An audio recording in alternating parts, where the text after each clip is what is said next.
M آئی اپنے آپ کو پاکستان کا زمینی خدا سمجھتی ہے۔ ان لوگوں کے مارنے کا تجربہ ہے۔ سیٹھ وقار نے فیصلہ دیا تھا کہ پرویز مشرف کو پھانسی کی جائے، یہ آئین کا غداری کا مرتکب ہوا، اب اس کو مارنا بھی ان کے لیے ضروری تھا۔ اور علامہ صاحب کسی کی بات نہیں مانتے تھے، وہ اس میں لچک نہیں تھی، اور انہوں نے اس دن تو کہنا تھا کہ یہ میری بات نہیں مانیں گے اور فرانس کے سفیر کو نہیں بھیجیں گے، پھر بتاؤں گا کہ فیض آباد دھرنا ہمیں کس نے کہا تھا۔ تو اس سے ایک بہت بڑا انکشاف ہو رہا تھا، لوگ چہرے سامنے آ رہے تھے، تو ان کی ڈیتھ ہو گئی ہے۔ میں دو باتیں کرتا ہوں، ایک سیٹھ وقار کی جو اچانک موت ہو گئی ہے، chief justice Peshawar high court, اور ایک علامہ صاحب کی، میں دونوں کو شک کی نگاہ سے دیکھتا ہوں۔ ایم آئی اپنے آپ کو پاکستان کا زمینی خدا سمجھتی ہے۔ ان لوگوں کے مارنے کا تجربہ، کچھ جرنیل سیاسی ہیں اور جرائم پیشہ ہیں۔ جب باجوہ صاحب اور عمران صاحب کے درمیان میوچول انڈرسٹینڈنگ ہوئی ہے کہ میں آپ کو ٹھپے لگا کر 5 سال کی وزیر اعظم بناؤں گا، 1 سال میرا ہے چیف آف آرمی اسٹاف کا، 3 سال آپ نے ایکسٹینشن میں دینے ہیں، تو اس طرح وہ مل گئے ہیں اور دونوں حکومت کر رہے ہیں۔ السلام علیکم، میں ہوں حیدر شرازی۔ آج علامہ خادم رضوی صاحب کے حوالے سے بات چیت ہوگی۔ گزشتہ روز لاہور میں ایک بڑی تعداد میں لوگوں نے ان کے نماز جنازہ میں شرکت کی، اور یہاں پر 2 چیزیں واضح کرنا بہت ضروری ہے۔ پہلا یہ کہ ایک تو بڑا جنازہ تھا، لیکن دوسرا یہ کہ ان کے حوالے سے کہا جا رہا ہے کہ انہوں نے ایک بیان دیا تھا جو سوشل میڈیا پر بہت زیادہ گردش کر رہا ہے کہ ان کی وفات کا سبب وہ بیان بنا ہے اور ان کو مارا گیا ہے۔ اس طرح کی بھی باتیں ہوئی ہیں، تو سب سے پہلے یہ بتائیے کہ یہ اتنا بڑی گیدرنگ ہوئی ہے، اس سے مستقبل میں ٹی ایل پی یا مذہبی جماعتوں کا کیا دیکھتے ہیں آپ مستقبل؟ بسم اللہ الرحمن الرحیم۔ سب سے پہلے تو میں علامہ خادم حسین رضوی صاحب کی وفات پر تعزیت کا اظہار کرتا ہوں تمام پسماندگان سے۔ ان کے لیے رفع درجات کی دعا کرتا ہوں اور پسماندگان کے لیے صبر جمیل کی۔ میں سمجھتا ہوں کہ خادم حسین رضوی صاحب ایک بغیر کسی مصلحت کی اپنے بات کرتے تھے، اور بلا شبہ وہ ختم نبوت کے ایک عظیم سالار کے طور پر سامنے آئے۔ جنازوں میں جو لوگ زیادہ آئیں تو یہ ان پر اعتماد کا اظہار۔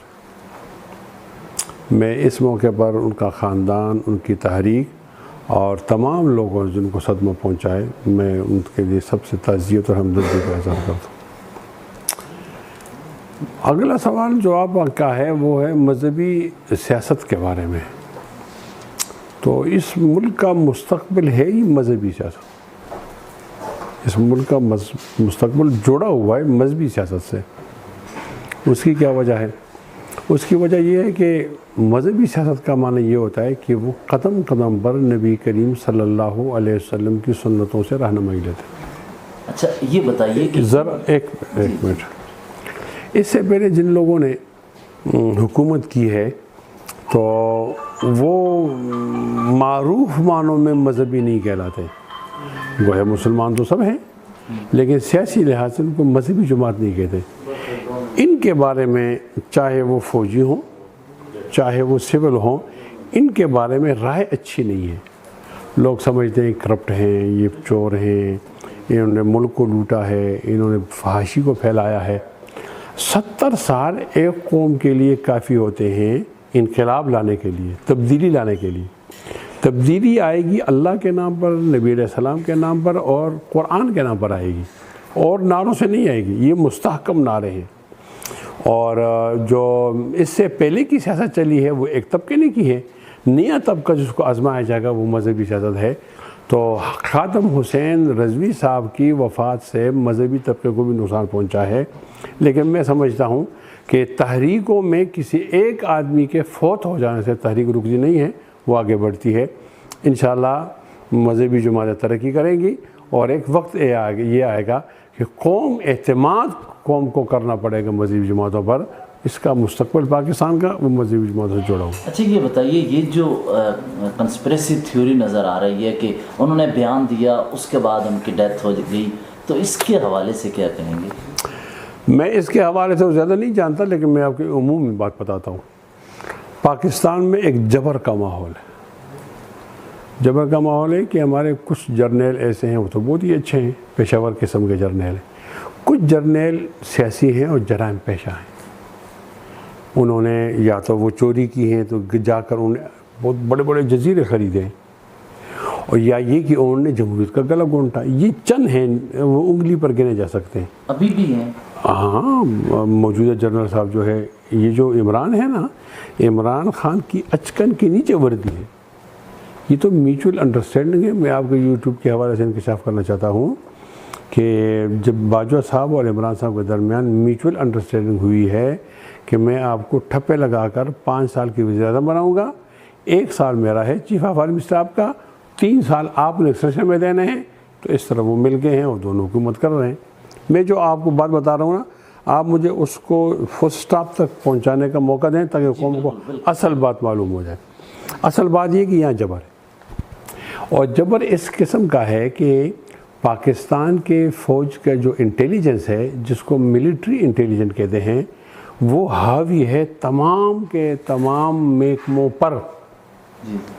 جب سے پرویز مشرف صاحب آئے ہیں، انہوں نے ایک نئی روایت ڈالی ہے کہ تمام محکموں سے کہا ہے کہ آپ نے رپورٹ کرنی ہے، آپ نے ہدایت لینی ہے ایم آئی سے۔ اس وقت ایم آئی اپنے آپ کو پاکستان کا زمینی خدا سمجھتی ہے، وہی کہتی ہے ہماری گرفت اتنی مضبوط ہے کہ ہم کسی کو مارنا چاہیں تو کوئی آواز نہ ہو، کوئی کام کرنا چاہے غلط بھی تو لوگ ہم سے نہ پوچھیں۔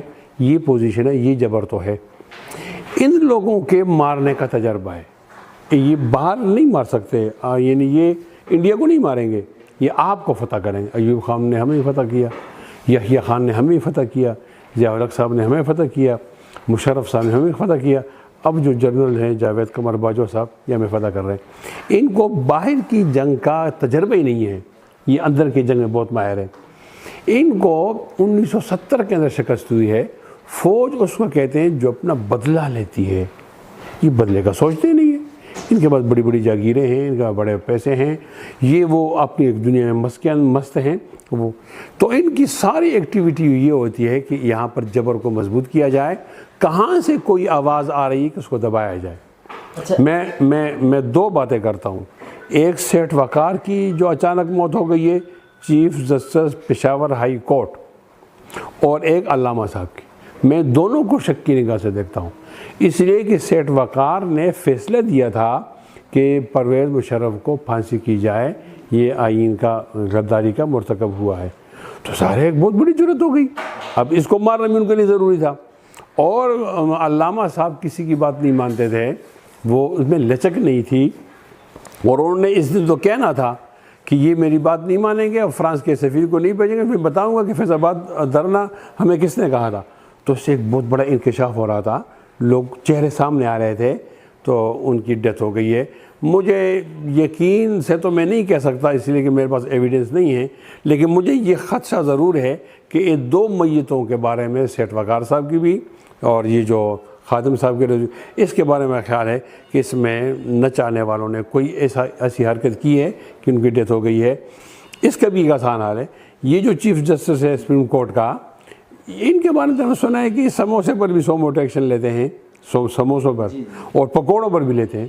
تو یہ ایک بجائے اس کے کہ انتظار کریں کہ خادم حسین رضوی صاحب کے خاندان کو یاد میں ان کا درخواست دیں، یہ خود ایسا کریں کہ سو موٹو ایکشن لے لیں اور غیر جانبدار انکوائری کریں کہ ان کو مارا تو نہیں گیا، اور اگر نہیں مارا گیا تو ٹھیک، اور اگر مارا گیا ہے تو برائے مہربانی اس آدمی کو کیفر کردار تک پہنچایا جائے کہ آئندہ کوئی اس طرح کی سازش نہ کر سکے۔ اچھا، اس موقع پہ آج ایک خبر آئی نواز شریف کی والدہ کے حوالے سے، شہباز شریف اور نواز شریف کی والدہ کی بھی ڈیتھ ہوئی ہے، تو اس حوالے سے اب شہباز شریف جیل میں، ان کو انسانی بنیادوں پر موقع دیا جانا چاہیے کہ وہ شرکت کے لیے جا سکیں، آپ اس حوالے سے کیا کہیں گے؟